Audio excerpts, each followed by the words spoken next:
محمد محقق وایي طالبان په بلخاب کې ملکیان وژلي دي. سلام ستړي مه شئ، وخت مو په خیر.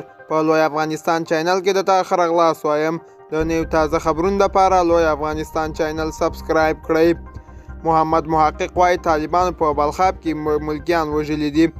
د افغانستان د اسلامي وحدت ګوند مشر محمد محقق پر خپل فیسبوک پاڼه په یو پیغام کې ویلي دي چې طالبانو په بلخاب ولسوالۍ کې په څو سیمو کې ډېر شمېر عام وګړي وژلي دي.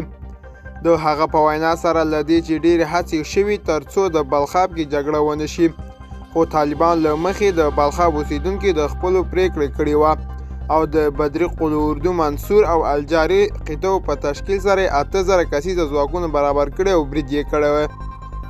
د هغه په وینا طالبانو په یو نابرابره جګړه کې په 4 ورځو کې د بلخاب ولسوالۍ بازار نوعکهه سیمه او د دغې ولسوالۍ 8 کلي له خلکو تش او نیولي دي. دوستانو دا زموږ د دې ساعت چمتو کلی خبر. تر بیا ښې چارې.